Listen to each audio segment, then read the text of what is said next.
याबरोबरच आपण आता सुरू करणार आहोत गोविंद गुणस्मरण या कार्यक्रमाचा उत्तरार्ध. नमस्कार रसिको. उत्तुंग परिवार ट्रस्ट प्रस्तुत गोविंद गुणस्मरण या कार्यक्रमामध्ये तुम्हा सगळ्यांचं पुन्हा एकदा मनापासून स्वागत करतो. या कार्यक्रमाचे माध्यम प्रायोजक मटा कल्चर क्लब यांच्यासाठी तर जोरदार टाळ्या झाल्या पाहिजेत. विशेष सहाय्य संगीत भूषण पंडित राम मराठे फाउंडेशन आणि अर्थातच आशालता घैसास ट्रस्ट या दोघांसाठी तर जोरदार टाळ्या झाल्या पाहिजेत. आणि सर्वात महत्त्वाचे आहात ते तुम्ही सगळे रसिक श्रोते आहात, म्हणून इथे ही सगळी कलावंत मंडळी गाऊ शकतात, बोलू शकतात, वादन करू शकतात. तर तुमच्यासाठी म्हणून दोन ओळी. पोटासाठी असेल मानधन, जगण्यासाठी हवं प्रेम, शिकार गोळीनेच होते खरी पण अचूक असावा लागतो नेम. आज कपाट भरलेलं असेल उद्या काही नसेल खणात, आज कपाट भरलेलं असेल उद्या काही नसेल खणात, पण तुमची टाळी आणि तुमचा आशीर्वाद शेवटपर्यंत राहील मनात. तुमची टाळी आणि तुमचा आशीर्वाद शेवटपर्यंत राहील मनात. गोविंद गुणस्मरण उत्तरार्ध संगीतभूषण पंडित रामभाऊ मराठे यांनी संगीतबद्ध केलेलं नाटक म्हणजे अर्थातच मंदारमाला. या नाटकाला सुरुवातीचे काही प्रयोग पंडित पुरुषोत्तम वालावलकर ऑर्गनची साथ करायचे, नंतर पंडित तुळशीदास बोरकर साथ करायला लागले. आणि जेव्हा हे नाटक ललित कलादर्शकडे आलं तेव्हा मग गोविंदराव पटवर्धन या नाटकाला ऑर्गन वादनाची साथ करायला लागले. विद्याधर गोखल्यांचं मंदारमाला नाटक असेल किंवा जय जय गौरीशंकर नाटक असेल किंवा बावनखणी नाटक असेल, अशी सगळी विविध जी नाटकं ललित कलेने केली त्या सर्व नाटकांना गोविंदराव पटवर्धन ऑर्गन वादनाची साथ करायचे. कार्यक्रम आपण पुढे नेतोय. स्वरांगी तुमच्यासमोर सादर करते मंदारमाला नाटकातील सोहम हर डमरू बाजे हे नाट्यपद.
गोविंदरावांना आम्ही विचारलं होतं की तुम्ही नोटिंग आहे का तुमच्याकडे, तर ते म्हणाले तुझ्या मनात जो जो गायक किंवा काय जी जी गायिका येईल त्या सगळ्यांना मी साथ केलेली आहे. त्यामुळे नावं कोणाची सांगू, फक्त कोणाची केली नाही त्याशी एकच गायिका आहे, ती म्हणजे बेगम परवीन सुलताना. तर म्हटलं का नाही साथ केली, तर ते म्हणाले कारण तिने मला शास्त्रीय संगीताच्या कार्यक्रमाच्या रिहर्सलला बोलवलं म्हणाले. मलाच प्रश्न पडला की शास्त्रीय संगीताच्या कार्यक्रमाची रिहर्सल काय असते.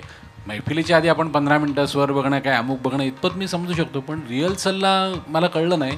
मग म्हटलं जाऊ दे, मी नादच सोडून दिला. म्हणून ते त्यांच्याबरोबर वाजवायला गेले नाही. बाकी त्या एरामध्ये 50 वर्षांच्या त्यांच्या कारकिर्दीत असा एकही गायक कलावंत नसेल की ज्याला त्याच्या डाव्या बाजूला गोविंदराव बसलेत आणि साथीचा आनंद मिळालेला नाही आहे. अगदी सुप्रसिद्ध अभिनेते दिलीप प्रभावळकरांची सुद्धा त्यांनी साथ केलेली. एक छोटीशी जर का ध्वनिचित्रफित तयार असेल तर ती आपण गोविंदाकडे जाऊन आपण आपल्या चाली समजून घेतल्या म्हणजे मग आपल्या गाण्याला पूर्णत्व परफेक्शन आलं असा एक सर्वसाधारण गायकांचा समज होतो.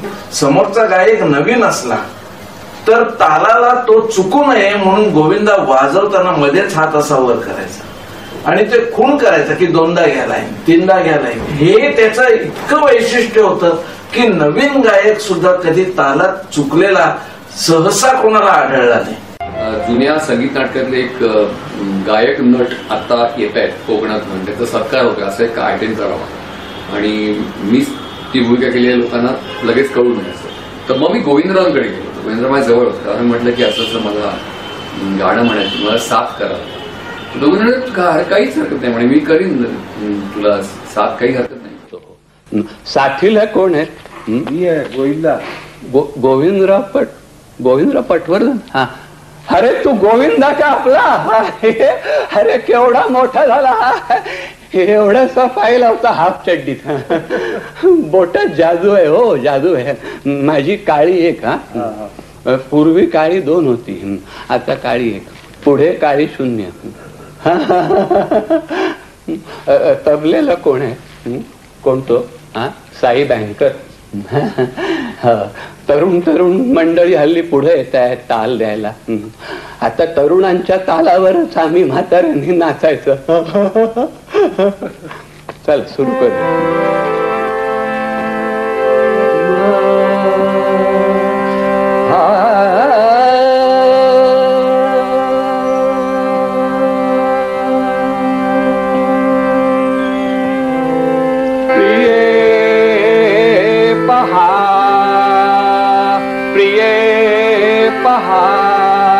रात्रीचा समय सरुनी, रात्रीचा समय सरुनी, रात्रीचा समय सरुनी, येत उषकाल हा.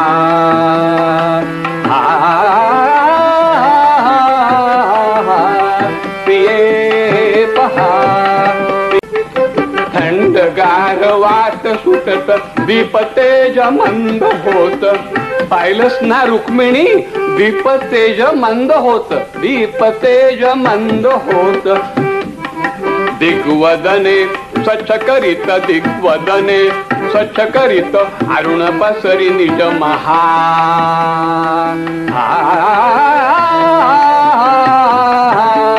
प्रिये पहा प्रिये पहा.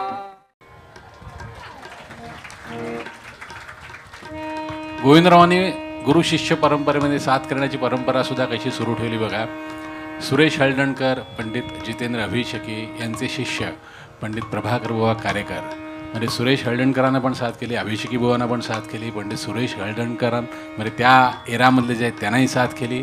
पुढची पिढी पंडित प्रभाकर कारेकर यांनाही साथ केली आणि त्यांची पुढची पिढी पंडित सुरेश बापट यांनाही साथ केली. आणि पंडित सुरेश बापट हे जेव्हा पंडित झालेले नव्हते, वयाच्या 14व्या वर्षी गोविंदरावांनी सुरेश बापट यांची साथ केलेली आहे. आणि ती साथ करताना कुठेही कालच्या पोराची साथ करतोय हा काय असा गाणार आहे अशा आविर्भावात ते बसले नाहीत. तर आत्तासुद्धा गाताना हा महत्त्वाचा आहे आणि त्याला मी फॉलो करणार या भावनेने त्यांनी साथ केली. सुरेशजी, ह्याच गाण्याचा धागा पकडून पंडित प्रभाकर कारेकर, प्रिय पहा. प्रिय पहा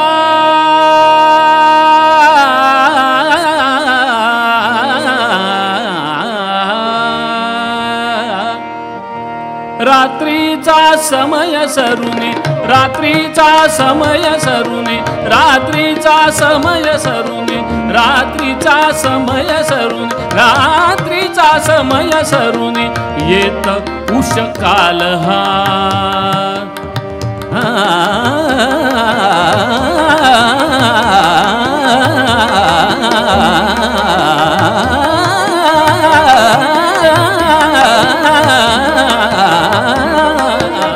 प्रिय पहा, प्रिय पहा, प्रिय पहा.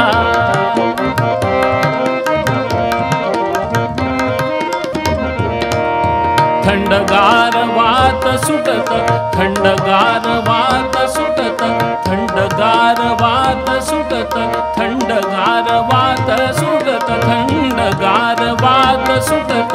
दीपतेज मंद होत, दीपतेज मंद होत, दीपतेज मंद होत.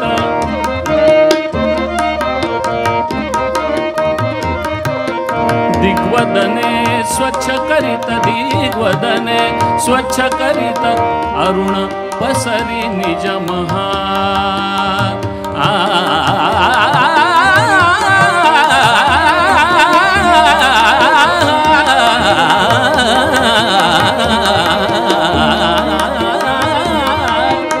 प्रिय पहा, प्रिय पहा.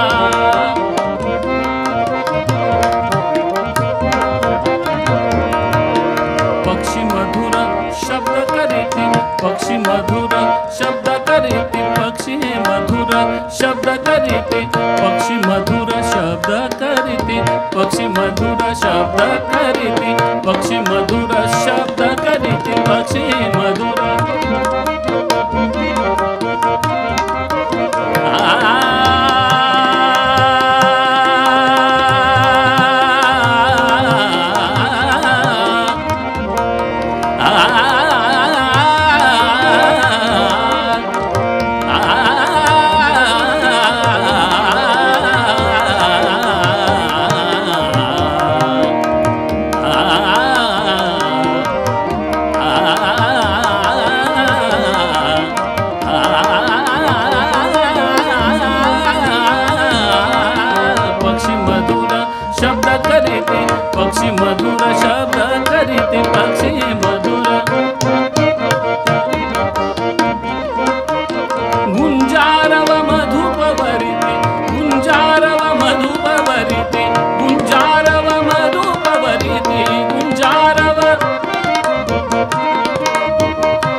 मधुबवरिती विरल पर्ण शाखी होती विरल पर्ण शाखी होती विरल पर्ण शाखी होत विकसन ये जलरुहा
पुढच्या गाण्याकडे जाण्याआधी एक छोटीशी घोषणा करतोय किंवा देसाई म्हणून काकू आहेत त्यांची पर्स हरवलेली आहे काळ्या रंगाची.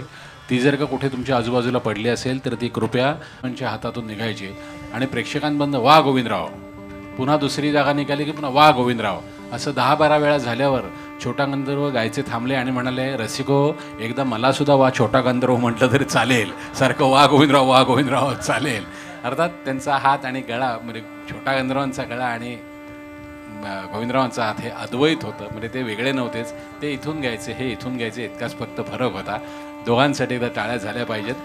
पुढच्या आता हेच पद बघा, 1882च्या आसपास आलेलं हे नाटक सौभद्र, इतकं जुनं गाणं पण आज हे चिरतरुण अजरामर म्हणतो. तर ह्या जुन्या गाण्यांची गंमत गोविंदरावांनी सगळी जुनी नवी सगळी नाटकं वाजवली गोविंदरावांनी. अगदी जुनी मानापमान, स्वयंवर, सौभद्र, विद्यारणी, तशी गौरीशंकर असेल, बावनखेडी असेल, मेघमल्हार असेल, जी 60 नंतरची नाटकं आहेत तीसुद्धा गोविंदरावांनी साथ केली. या जुन्या गाण्यांची गंमत काय आहे? कविवर्य प्रमोद जोशी म्हणतात की जुनीच गाणी पुन्हा पुन्हा गात असतं कोणीतरी, जुनीच गाणी पुन्हा पुन्हा गात असतं कोणीतरी, पण तीच गाणी ताजी करून ऐकत असतं कोणीतरी. त्याच जागी प्राण उसवून सूर लावण्यात मजा आहे, शब्द सुरांशिवाय जगणं म्हणजे जीवघेणी सजा आहे. लोणचं मुरत गेलं की त्याची चव वाढत जाते, लोणचं मुरत गेलं की त्याची चव वाढत जाते. सावकाश रिकामे होतात पेले पण नशा मात्र चढत जाते. काही क्षण स्वतःलाही विसरण्यातच मजा आहे आणि उतू जाऊन भांड्याबाहेर पसरण्यातच मजा आहे. शब्द सुरांशिवाय जगणं म्हणजे जीवघेणी सजा आहे, शब्द सुरांशिवाय जगणं म्हणजे जीवघेणी सजा आहे. तबला लावून झाला असेल तर गाण्याकडे नेतो, अजून बोलत राहतो, बाकी काही नाही. जुनं गाणं आहे. तसंच एक अजरामर गाणं. आणि गिरगावामध्ये कोणी एकीकडे असं व्हायचं की 2 पटवर्धन साथीला असेल तरच गाणं ठरलं जायचं. म्हणजे हार्मोनियमला गोविंदराव पटवर्धन आणि तबल्याला SV पटवर्धन. आणि रामभाऊ मराठे आणि सुरेश हळदणकर यांच्याकडे जेव्हा गणेशोत्सवातली मंडळी गाणं ठरवायला जायची तेव्हा त्यांची अट मानधन कोणीच विचारायचं नाही, द्याल ते घ्यायचे आणि घरी जायचे, गाणारे सुद्धा आणि वाजवणारे सुद्धा. पण त्या म्हणजे ब्राह्मण सभेचे कोण अध्यक्ष असतील किंवा त्या काय कुठली चाळ रे केशवजी नाईक चाळ तिथले कोण असतील तर ते अट काय घालायचे, आम्हाला साथीलाही 2 पटवर्धन पाहिजेत. मग तिथे आपापसात भांडणं होऊ नयेत म्हणून ही सगळी सुसंस्कृत मंडळी असल्यामुळे ते या 2 पटवर्धनांना वाटून घ्यायचे. आणि मग गणपतीतल्या 10 तारखा 5 रामभाऊंना आणि 5 सुरेश हळदणकरांना. आणि बाजूबाजूच्या वाडीत आज इथे असेल तर अक्षरशः 2 बिल्डिंग सोडून तिथे, आज इथे रामभाऊंबरोबर तिथे सुरेश हळदणकरांबरोबर, एवढाच फरक असायचा. पण हे 2 पटवर्धन असले की गाणं रंगायचं.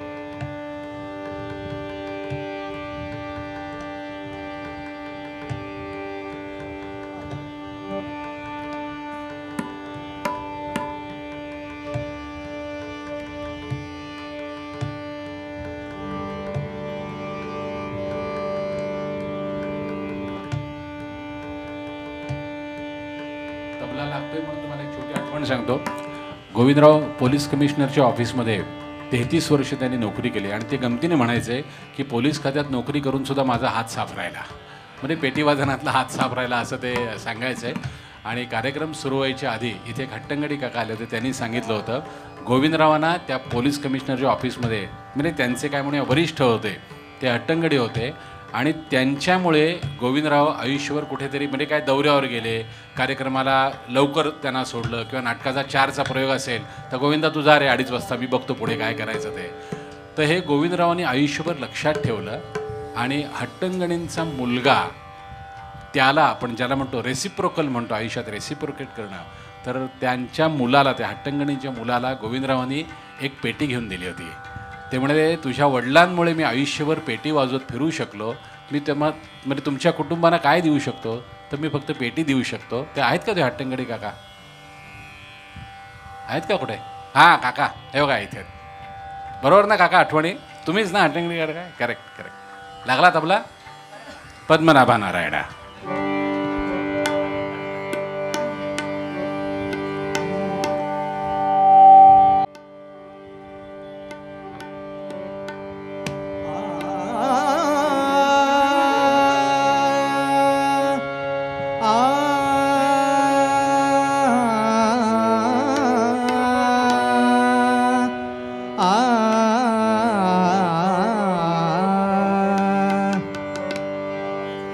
श्री अनंता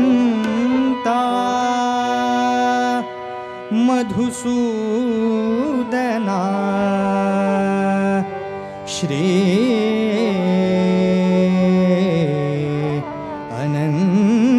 अनंता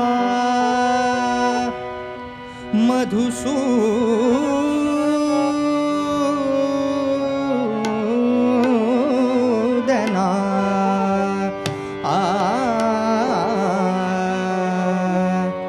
पद्मनाभा नारायणा पद्मनाभा नारायणा पद्मनाभा नारायणा पद्मनाभा नारायणा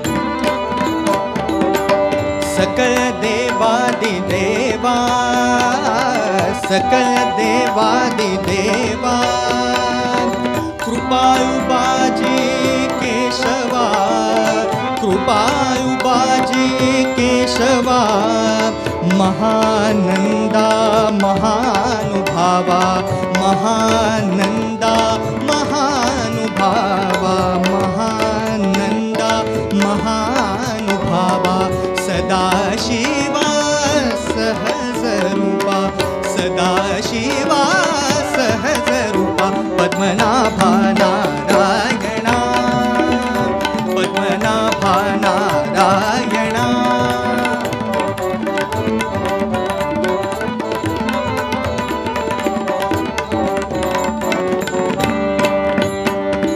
गाये सगुण निर्गुणा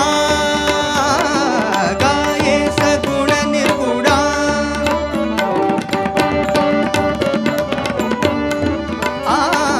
गाये सगुण निर्गुणा गाये सगुण निर्गुणा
निर्गुणा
वसुदेव देवकी नंदना वसुदेव देवकी नंदना वसुदेव देवकी नंदना वसुदेव देवकी नंदना बाळरांगणा बाळकृष्णा बाळरांगणा बाळकृष्णा पद्मनाभा नारायणा पद्मनाभा नारायणा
काय झालं?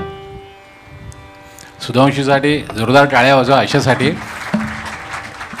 जी नवीन मुलं, म्हणजे बऱ्याच जणांचं असं मत असं की आता कोण संगीत नाटकाकडे वळणार, संगीत नाटकात कोण काम करणार, तर याला पूर्णपणे छेद देणारी जी पिढी आहे, जी मुलं आत्ता करतायत श्रद्धेने, त्यापैकी सुधांशू आहे. सध्या मंदारमाला नाटकामध्ये तो भाग्येश मराठीबरोबर काम करतो आणि मूळचा देवगडचा आहे तो, आणि त्याचा आंब्याचा व्यवसाय आहे. आणि आत्ताच मला म्हणाला, दादा तुला पण आंबे विकायला पाठवीन म्हणून मी ठाण्याला विकत राहतो. म्हणाला ठाण्यातलं सगळं माझं आंब्याचं विक्री केंद्र तुझ्याकडे आहे असं जाहीर केलंस तरी चालेल. तर करूया आपण सगळे, त्याला मदत करूया. किती डझन हवे ते त्याला सांगा, व्यवहाराचं आपण बोलू नंतर काय असेल ते, हरकत नाही. एक कार्यक्रमात पुढे जाताना एक छोटीशी ध्वनिचित्रफीत तयार जर का तिथे असेल तर 2 नंबरची एव्ही लावा.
खरं तुम्ही इथेच येऊन गायला हवं होतं आशाताई. हां बरं, तिथे जी वादक मंडळी आहेत म्हणजे ती सुद्धा त्यांच्या वाद्यांवरती गोविंदराव असेल बरं का. तिथे मधू बर्वे डावीकडे व्हायोलिन वादक आहेत, जी सिनियर मंडळी त्यांनी लगेच ओळखलं असेल. नंतर शेखर खांबेटे तबल्याला, आणि अजून एक त्या बाजूला व्हायोलिन वादक आहेत ते चिंतामणी हाटे, आणि इकडे अजून इथे मला ते दिसलं नाही, ब्लर झालं, पण चिंतामणी हाटेच होते ना ते. तर त्या सर्व वादकांसाठी सुद्धा एकदा जोरदार टाळ्या झाल्या पाहिजेत.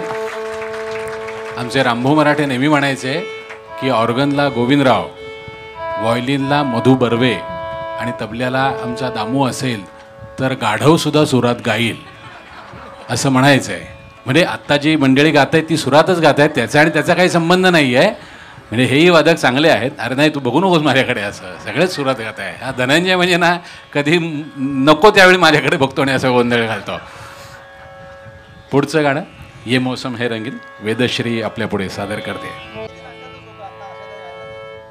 हां सांगू ना. बरं आता धनंजयने सांगितलं की आत्ता जे गाणं गायलं आशाबाईंनी ते मदनाची मंजिरी या नाटकातलंच आहे आणि हे मौसम हे रंगीन हे गाणं सुद्धा मदनाची मंजिरी या नाटकातलंच आहे. तुमच्या माहितीसाठी म्हणून सांगतो, ते सांगायला तो विसरला. या नाटकाचं संगीत एका ऑर्गन वादकानेच केलेलं होतं. त्यांचं नाव प्रभाकर भालेकर. ते उत्तम ऑर्गन वादक होते आणि गझल का काय म्हणू आपण असा एक वेगळा बाज त्यांच्या हातामध्ये होता. आणि तबला लागतोय म्हणून पुढचं सांगतो, या नाटकाला ज्या ज्या काही म्हणजे व्हरायटीज म्हणतो अशा, त्याचं थोडंसं कॉन्ट्रिब्युशन संगीतभूषण पंडित रामभाऊ मराठे यांचं सुद्धा आहे. नाट्यसंपदेने या नाटकाचा पहिला प्रयोग कोल्हापूरला केला होता 15 मार्च 1965 साली.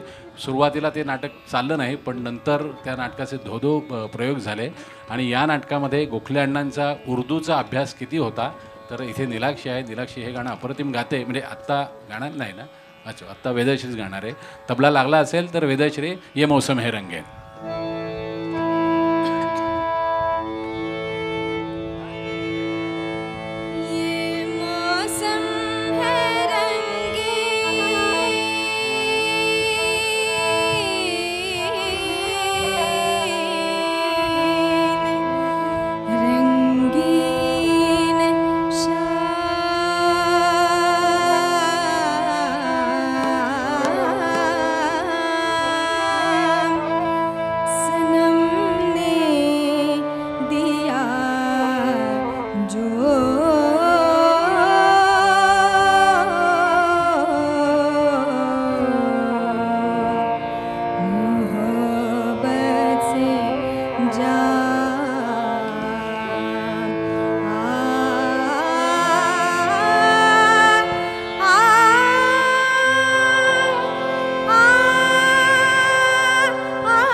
पुढचं आपण जे गाणं ऐकणार आहोत त्या गाण्याविषयी फार सांगायची गरज नाही आहे. अगदी 2 शब्दात सांगायचं झालं तर गायकाने नाट्यप्रयोगात चालू असताना गाण्याचे शब्द बदलले आणि इतिहासामध्ये दामू गोविंदा जोडरे हे अजरामर झालेलं आहे. या गाण्यामध्ये धोंडू सदाशिव असे शब्द आहेत. त्या दिवशी दामोण्णा पार्सेकर आणि गोविंदराव पटवर्धन यांची साथ इतकी एकरूप, म्हणजे आपण दुपारी 12 वाजता जर का उभे राहिलो रस्त्यावर तर आपली सावली आपल्याला दिसत नाही, इतकी ती एकरूप झालेली असते. तितकी एकजीव साथ त्या दिवशी गोविंदराव पटवर्धन आणि दामोण्णा पार्सेकर यांची झाली होती. होनाजी बाळा नाटकाचा प्रयोग आणि गाणं चालू असताना पंडित सुरेश हळदणकर यांनी धोंडू सदाशिव हे शब्द बदलले आणि दामू गोविंदा जोडरे असं म्हणायला सुरुवात केली. तेव्हापासून आज इतकी वर्ष आपण सगळे हे गाणं म्हटल्यावर दामू गोविंदा जोडरे असंच ऐकतोय. आणि जोपर्यंत हे गाणं म्हटलं जाईल तोपर्यंत आम्हाला सगळ्यांना जे गुरुस्थानी आहेत ते दामोण्णा पार्सेकर आणि पंडित गोविंदराव पटवर्धन खऱ्या अर्थाने संगीत रंगभूमीच्या इतिहासात अजरामर होतील. श्रीरंगा कमलाकांता हरिपदराते सोडरे. वाद्य लागतायत म्हणून बोलतो, अन्यथा आगाऊपणा केला नसता. वेळेचं भान आहे आणि ओंकार मला तिकडनं फोन करतोय आपल्याला वेळेचं बंधन आहे म्हणून. तर वाद्य लागतंय तोपर्यंत एक छोटीशी आठवण सांगतो. साताऱ्याला संगीत नाटकाचा प्रयोग होता आणि दामोण्णा पार्सेकर, गोविंदराव पटवर्धन आणि मधु बर्वे हे तिघे बसले होते. वाद्य लागत होती आणि आजकाल आपल्याकडे हे सगळं तंत्र आहे, म्हणजे माईक्स आहेत, उत्तम साऊंड सिस्टीम ज्याला बॅलन्सिंग म्हणतो ते केलं जातं. पण त्या काळी 1960-65 काय 70 साल 72 साल असेल त्यावेळी काही हे बॅलन्सिंग वगैरे काही नव्हतं. एक असा माईक ठेवला जायचा, त्याच्यावर गायकांचे पण आवाज त्याच माईकवर आणि वादकांचे आवाजसुद्धा स्टेजवर जे काही असेल ते सगळं एकाच माईकवर व्हायचं. पण काहीतरी बघायला पाहिजे, माईक चेक करायचं म्हणजे काय तर वादकांचा आवाज स्टेजच्या वरती गायकांपर्यंत पोचतोय का आणि गायकाचा आवाज ह्या माईकमधनं सगळ्या लोकांपर्यंत पोचतो का, एवढंच माईक चेकिंग. तर हे तिघे बसले होते आणि एक 8-9 वर्षाचा मुलगा किंवा 10 वर्षाचा मुलगा असेल त्याला त्या निर्मात्याने पाठवलं की जा जरा काहीतरी म्हण म्हणजे माईक चेक करेल. तर तो मुलगा खरं तर संगीत रंगभूमीशी निगडीत आहे. तो मुलगा त्याने काहीतरी नाट्यसंगीत म्हणावं ना, पण शेवटी वय तसं होतं 10 वर्षाचं. तो तिथे जाऊन काय गायला तर जिंदगी एक सफर है सुहाना यहाँ कल क्या हो किसने जाना. गमतीचा भाग असा आहे तो मुलगा गायला ते गाऊ दे, ह्या तिघांनी हे गाणं वाजवलं साऊंड चेकसाठी. हे यांनी कधी ऐकलं, कधी बसवलं, कधी वाजवलं. आणि तो मुलगा दुसरा तिसरा कोणी नसून ज्ञानेश पेंढारकर आहे. अरे बरोबर त्याच गाण्याच्या वेळी गेला तो बाजूला कुठेतरी. कुठे गेला तो? गेला म्हणजे तो गेला म्हणून नाही आठवण सांगितली मी, तो खरं होता म्हणून मला ही आठवण सांगायची होती. मला वाटतं रंगात रंगला श्रीरंग ह्या नाटकाचं काय जय जय गौरीशंकर 2 पैकी कुठल्यात रंगात त्या नाटकाचा प्रयोग होता. आणि त्यांनी जे यॉडलिंग केलं किशोर कुमारचं तर ते विंगेत रामभाऊ मराठ्याने ऐकलं आणि ते अरे भाई हा पोरगा हे काय गातोय म्हणाले. त्याच्यानंतर 2 दिवस ते ज्ञानेश पेंढारकरकडे यॉडलिंग शिकत होते, सोनी बिनी शिकत नव्हते, ते शिकू म्हणाले मला. ही अशी सगळी डोंगरा एवढी मोठी माणसं होती, कायम शिकत होती अशी ही माणसं. झालं आला ज्ञानेश, हे तुझीच वाट बघतायत सगळे. म्हणजे आज ही जागा नाही आहे जिंदगी एक सफर आहे हसवाना म्हणायची, पण ही खरी आहे ना आठवण. अरे वा क्या बात आहे. श्रीरंगा कमलाकांता हरिपद राधे सोडे पंडित सुरेश बापट.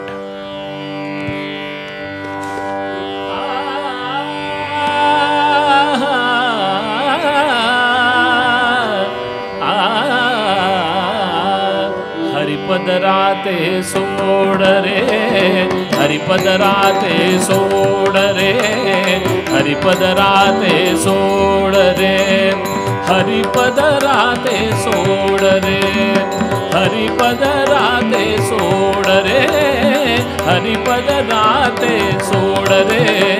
श्रीरंगा कमलाकांता, श्रीरंगा कमलाकांता, श्रीरंगा कमलाकांता. हरिपद राते सोड रे, हरिपद राते सोड रे, हरिपद राते सोड रे.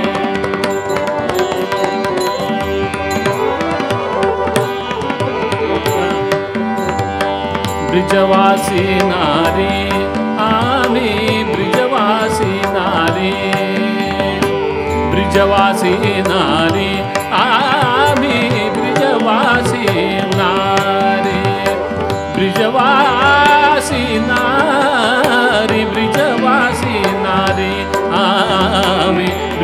ब्रजवासी नारी जात असो की बाजारी हो जात असो की बाजारी हो जात असो की बाजारी हो जात असो की बाजारी हो ब्रजवासी नारी ब्रजवासी नारी आम्ही ब्रजवासी नारी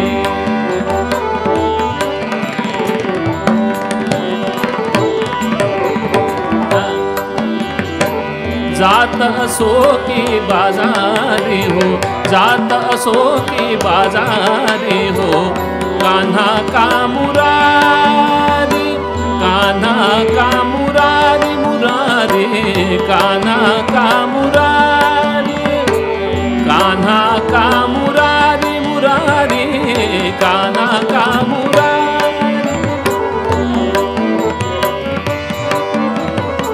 कान्हा का मुरारी कान्हा का मुरारी मुरारी कान्हा का मुरारी कान्हा का मुरारी कान्हा का मुरारी मुरारी कान्हा का मुरारी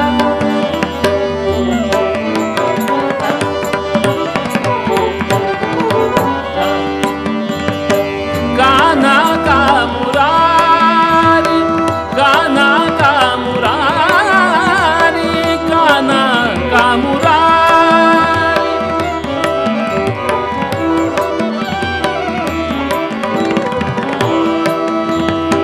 कान्हा का मुरारी कान्हा का मुरारी कान्हा का मुरारी कान्हा का मुरारी का मुरारी का मुरारी कान्हा का मुरारी अडविता का कंधारी अडविता का कंधारी मथुरेच्या बाजारी मथुरेच्या बाजारी पाहू मजा हो गिरिनारी पाहू मजा हो गिरिनारी विकून नवनीत दधी गोड रे विकून नवनीत दधी गोड रे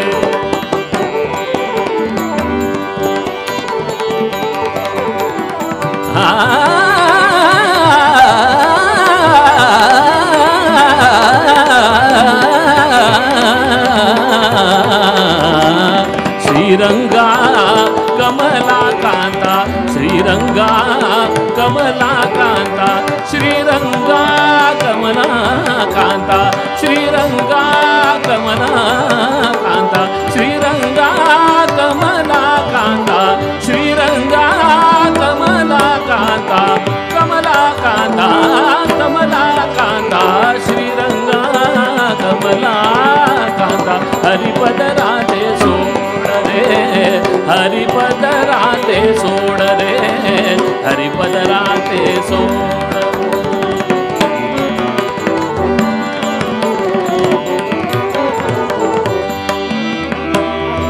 विनपुरी कृष्णासी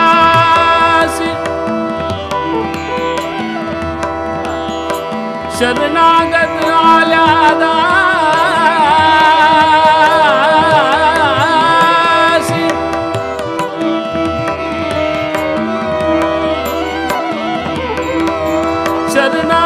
शरणागत शरणा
राते सोड रे, हरिपद राते सोड रे, हरिपद राते, हरिपद राते, हरिपद राते सोड.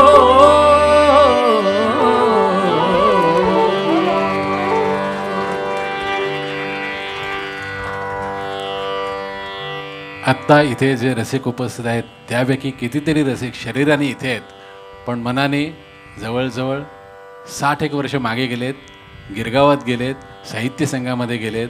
त्यांना होनाजी बाळामधले आमचे सुरेश हळदणकर आणि भालचंद्र पेंढारकर दिसत आहेत आणि इथे साथीदार दिसत आहेत. असे सगळे त्या आपण म्हणतो ना नॉस्टॅल्जिक होणं, असे सगळे त्या वातावरणात गेलेत. एकूणच ती जी श्रीरंग कमला कांता असेल किंवा होनाजी बाळा नाटकाची ती सगळी नटमंडळी असेल, त्या सगळ्यांसाठी त्या जोरदार टाळ्या झाल्या पाहिजेत. अलौकिक प्रयोग ही सगळी मंडळी करायची आणि अतिशय प्रामाणिकपणे नाटक करायचे. त्यांच्या प्रामाणिकपणाबद्दल कुठली शंकाच असू शकत नाही. यानंतर मी मंचावर बोलवतो आदित्य ओक याला. गोविंदराव पटवर्धनांकडे सगळ्यात जास्ती शिक्षण ज्यांनी घेतलं, सगळ्यात जास्ती सहवास ज्यांना लाभला किंवा गोविंदरावांचे पट्ट शिष्य कोण, तर एकमेव नाव ते म्हणजे डॉक्टर विद्याधर ओक. आणि गोविंदरावांकडे सगळ्यात कमी शिक्षण कोणाचं झालं किंवा वयामुळे म्हणतोय मी, किंवा कमी सहवास कोणाला लाभला असेल तर तो आदित्य ओक. पण म्हणतात ना वयाचा आणि कलेचा काही संबंध नसतो. नाहीतर 10व्या वर्षी बालगंधर्व, अरे हा तर बालगंधर्व गातोय असं लोकमान्य टिळकांनी म्हटलंच नसतं. कुमारगंधर्व 8व्या 10व्या वर्षीच कुमारगंधर्व झालेले होते. जी लिटिल चॅम्प्स मंडळी आहेत, तसं मला असं वाटतं की आदित्यला तो वयाच्या 10व्या 12व्या वर्षी जेव्हा केव्हा त्यांनी पेटी वाजवायला सुरुवात केली असेल तेव्हा स्वतःहून गोविंदराव पटवर्धनांनी सांगितलं की माझ्या स्वतंत्र वादनाच्या वेळी आदित्य माझ्याबरोबर पेटी वाजवायला बसला तरी चालेल. त्यामुळे मला असं वाटतं केवळ शारीरिक वय हे 10-12 वगैरे असेल, परंतु त्याचं त्यावेळेचं सांगीतिक वय निश्चितपणे 50च्या पुढचं असेल. तर असा हा आदित्य ओक, त्याच्यासाठी एकदा जोरदार टाळ्या आपण वाजूया.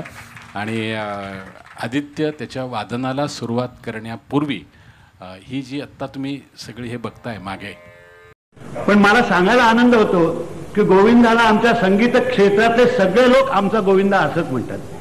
पण आज मी इथे आलो तो मी अध्यक्ष म्हणून आलो नाही, मला इतकी वर्ष ज्याची मी वाट पाहत होतो त्याचं आमंत्रण मला आज आलं. मला पेटीवाला म्हणून आज बोलवलं, याचं मला सगळ्यात बरं आहे.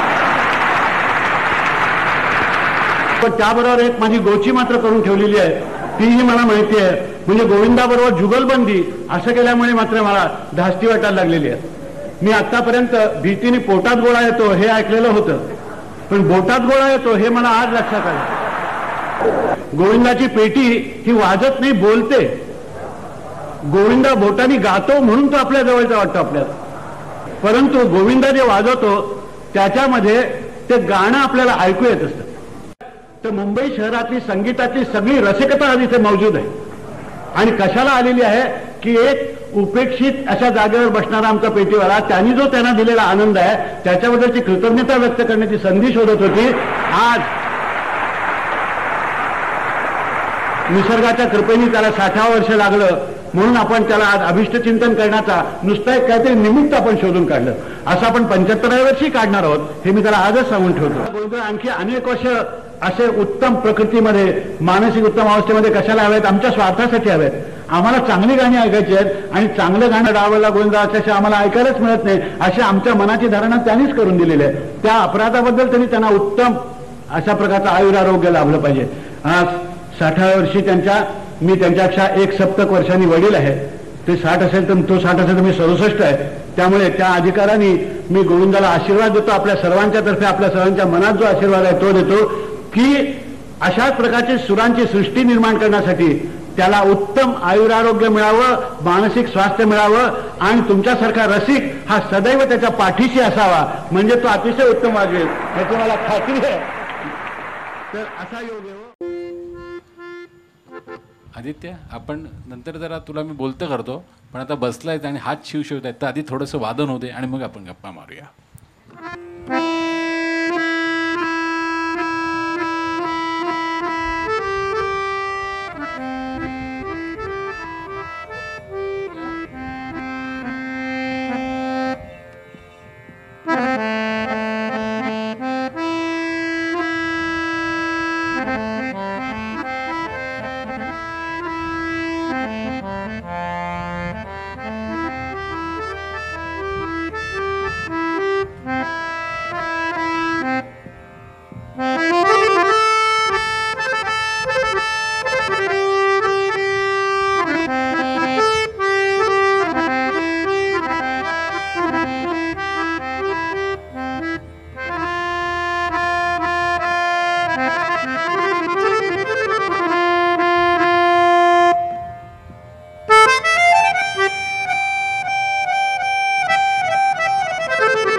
ही ही ठेवा जरा. हीच ही नाही, याच्या आधी आत्ता होती ना संशय कल्लोळ आणि ही स्लाइड जी होती ना ती जरा ठेवा. तुम्ही जर का साल बघितलं ना तर 1958 साल आहे. 2 एप्रिल 1958 संशय कल्लोळ नाटकाचा प्रयोग आहे. आणि म्हणजे काय म्हणतो आपण, वसंतराव आचरेकर आहेत, बोरकर गुरुजी आहेत, ही सगळी साथीला माणसं आहेत. आणि या नाटकामध्ये, संशय कल्लोळ नाटकामध्ये संगीतभूषण पंडित रामभाऊ मराठे यांचा जलसा, म्हणजे त्या सत्यनारायणाच्या पूजेला जे गाणं वगैरे असतं तिथे याच्यात मला वेगळं सांगायचं आहे. 58 साली गोविंदरावांचं किती असेल बघा. आपण एखाद्याना राव म्हणतो, पंडित म्हणतो, तर ऐन तरुण्यात ते नुसते गोविंद पटवर्धन म्हणून नव्हते, ते त्यावेळी गोविंदराव झालेले होते. जाहिरातीत त्यांचं नाव गोविंदराव म्हणून यायचं. म्हणजे कलावंत, किती कलावंत म्हणून ते किती मोठे झालेले होते बघा. ऐन काय किती 30-32 वय असेल त्यावेळी त्यांचं वय त्यावेळेला. हल्लीच्या आमच्या वादकांना 30-32 म्हणजे नुसतं नावसुद्धा कोणी घेत नाही. म्हणजे वाजवायला बोलवणं वेगळंच, मला नावसुद्धा घेत नाही. पण त्यावेळी ते गोविंदराव पटवर्धन झालेले होते. आणि तबल्याला तेच मला सांगायचं आहे, इथे हा फोटो दिसतो का तुम्हाला खाली? थिरकवा खासाहेब आहेत. इकडे हा जो फोटो आहे ना, हा असं काही वर खाली हे करता येतं का? मला येत नाही म्हणजे तंत्र ते. असो, तर मला सांगायचं काय की इतक्या लहान वयात गोविंदराव असतील किंवा रामभाऊ असतील त्यांच्याबरोबर हा जर का फोटो दिसत असेल तर मुद्दामून त्यावेळी काय प्रयोग असे केले जायचे संशय कल्लोळचे की लोकांना छोटा गंधर्वांचं पण गाणं ऐकायचं असायचं आणि रामभाऊंचं गाणं ऐकायचं, पण असा योग कधी जुळून यायचा नाही. म्हणून मग संशय कल्लोळमध्ये अश्विनसेचं गाणं म्हणजे काम छोटा गंधर्व करायचे आणि त्या प्रयोगात एखादा जलसा म्हणून रामभाऊ मराठ्यांना बोलवलं जायचं. त्या काळी या दोघांचं ग्लॅमर किंवा गाणं इतकं मोठं होतं की समजा किंग जॉर्जला प्रयोग असेल आणि शिवाजी मंदिरला प्रयोग असेल तर रसिक एवढे दर्दी होते की ते प्रिये पहापर्यंत सौभद्र बघायचे आणि तिथनं निघायचे आणि मंदार मालामधलं बसंत की बहार ऐकायला ते शिवाजी मंदिरला यायचे. गाण्याची जादू काय होती आणि गाणं किती श्रीमंत होतं ह्या लोकांचं, तर हे मला सांगायचं आहे. आदित्य, एक छोटासा प्रश्न, म्हणजे गोविंदराव शब्द वाजवायचे असं आपण म्हणतो, पण जसं तुझे बाबा सांगतात आणि तुझ्या बाबांचं सगळ्यात जास्ती शिक्षण म्हणजे डॉक्टर विद्याधर ओक यांचं सगळ्यात जास्ती शिक्षण गोविंदरावांकडे झालेलं आहे. तर चाल वाजवणं आणि शब्द वाजवणं यातला फरक काय जरा तू सांगू शकशील का? तू पेचातच पकडायचं ठरवलंयस? नाही असं नाही. आज खूप उशीर झाला आहे खरं म्हणजे, आणि गोविंदरावांवर बोलायचं ठरवलं तर आत्तापासून एक वेगळा कार्यक्रम चालू करायला लागेल, एवढं खरा विषय मोठा आहे तो. परंतु चाल वाजवणं आणि शब्द वाजवणं याच्यात फरक असं असतं की जोपर्यंत वादक मनातनं गाणं गात नाही तोपर्यंत तो गाणं वाजवत नसतो, तो चाल वाजवत असतो. त्यामुळे आपण गाणं आधी मनातनं गायला पाहिजे. त्यामुळे आमचे गोविंदराव नेहमी म्हणायचे की ओळी पाठ पाहिजेत, शब्द पाठ पाहिजेत, अक्षरं पाठ पाहिजेत, ऱ्हस्वदीर्घ पाठ पाहिजेत, अनुस्वार पाठ पाहिजेत, जोडाक्षर पाठ पाहिजे, सगळं पाठ पाहिजे, तरच ते वाजवता येतं. एक छोटंसं उदाहरण देतो. मला वाटतं इनफॅक्ट विघ्नेश झालं आहे, म्हणजे माझी ती क्लिप खूप व्हायरल झाली असं मला वाटतं आहे ती सध्याची. तर तीच परत तुम्हाला वाजवून दाखवू का वेगळं काय वाजवून दाखवू असं विचारतो? वेगळं, बरं ठीक आहे, चला एक वेगळं गाणं घेऊया, एक शब्दबंबाळ गाणं बघूया. शब्द ओळखता येतात का?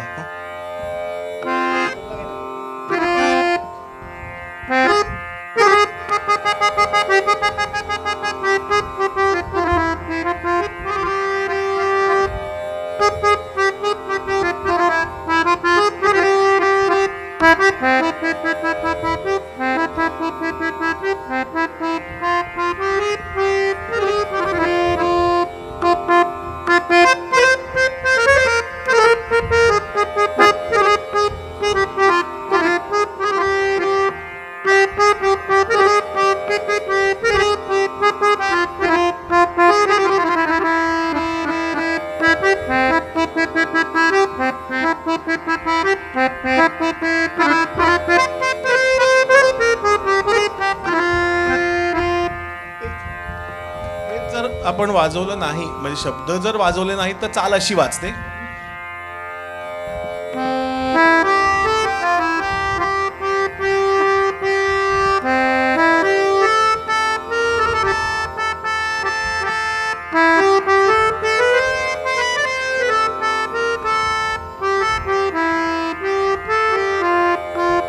आणि जर हे शब्द वाजवले तर गाणं असं वाजतं.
ह्रस्व दीर्घ आकार उकार सगळं त्या वाद्यात वाजलेलं आहे.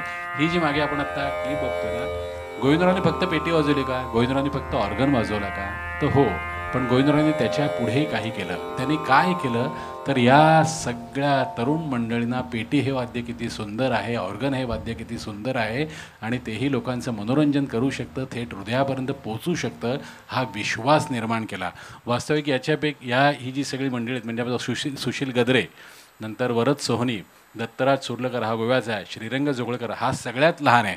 ह्या सगळ्या यांच्यामध्ये अमित पाध्ये, हर्षल काटदरे, अमित ओक. अमित आलाय का इथे आत्ता? अमित आला कुठे? अमित, हां, अमित ओक हा खास चिपळूणहून आलेला आहे आणि तो CA असं म्हणजे तोच सांगतो, आम्हाला नाही माहिती ते. तर आणि आदित्य ओक, मला वाटतं ह्यांच्यापैकी फक्त आदित्यनीच गोविंदरावांना पाहिलं असेल, बाकी कोणी गोविंदरावांना पाहिलं असेल की नाही मला माहिती नाही. म्हणजे पण तरीही त्यांना वाटतं की आपण जर का आयुष्यात पेटी वाजवली, आपण जर का आयुष्यात ऑर्गन वाजवला तर कोणासारखा वाजवायचा, तर गोविंदराव पटवर्धनांसारखा वाजवायचा. हे सगळ्यात मोठं योगदान आहे गोविंदरावांचं. एखाद्याला प्रेरणा देणं, प्रोत्साहन देणं म्हणजे काय असतं, तर ते त्यांनी आपल्या आयुष्यभर वादनातून केलं. बरं, याच्यासाठी त्यांनी मुद्दाम कोणाच्या मागे लागले तसं काही केलं नाही.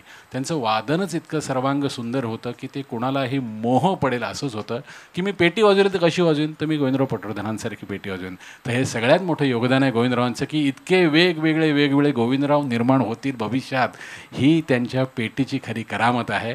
भविष्यात जो अजून कोणी 1900 काय म्हणू आपण 25 साल यांचा असेल, तर 2025 किंवा 2075 साली असा कोणीतरी गोविंदराव असेल की तो सांगेल की मी गोविंदराव पटवर्धनांची पेटी ऐकली आणि तेव्हापासून मला पेटी वाजवावं असं वाटू लागलं.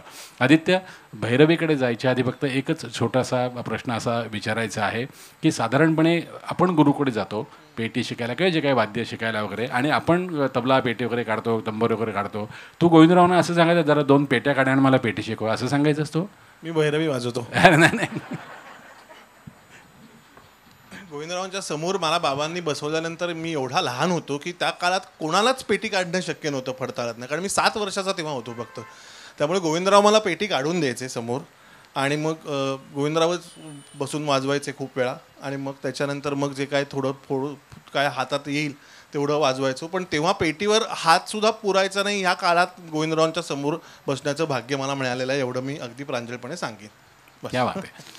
कार्यक्रमाच्या भैरवीकडे जाताना आजच्या कार्यक्रमात जे वादक कलावंत आहेत त्यांच्यासाठी एकदा जोरदार टाळ्या झाला पाहिजेत.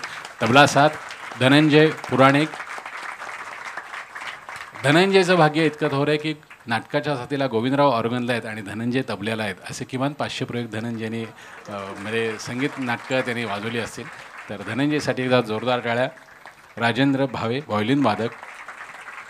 वसंतराव गात आहेत आणि गोविंदराव पेटीला आहेत. अशा अनेक मैफिली राजेंद्र दादांनी ऐकलेल्या आहेत समोर बसून, म्हणजे ज्याला आपण म्हणतो ना मांडीला मांडी लावून बसून ऐकलेल्या. अशा अनेक मैफिली राजेंद्र दादांनी ऐकल्यात. आणि वरद कुठे गेला? वरदसाठी एकदा जोरदार टाळ्या झाल्या पाहिजेत. अजून एक मला असं काय माहिती नाही सांगावंसं वाटतं की एखाद्या मातीचा गुणधर्म असतो. ती स्लाईड लावा जरा. ही सगळी मंडळी ना, ही सगळे गुहागरच्या आसपासचीच येतो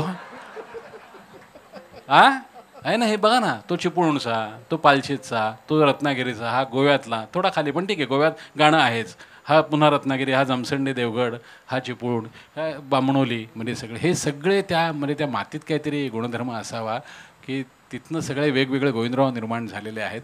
तर या सगळ्या तरुण पिढीसाठी एकदा जोरदार टाळ्या झाल्या पाहिजेत की ही मंडळी खऱ्या अर्थाने गोविंदरावांची परंपरा पुढे नेत आहेत. आणि आज उत्तमोत्तम गायक मंडळींना डावी बाजू ही खऱ्या अर्थाने उजवी बाजू वाटू शकेल इतकी उत्तम साथ ही मंडळी करतायत. तर या सगळ्यांचं कौतुक करूया.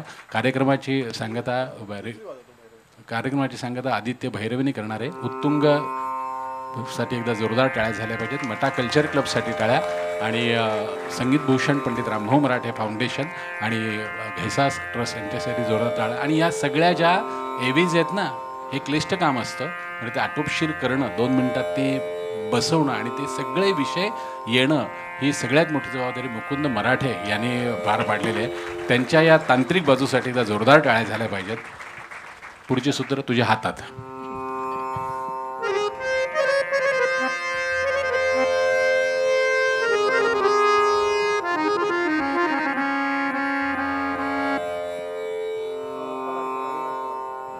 अविनाश पराडकर ध्वनी व्यवस्था त्यांच्यासाठी एकदा जोरदार टाळ्या झाल्या पाहिजे.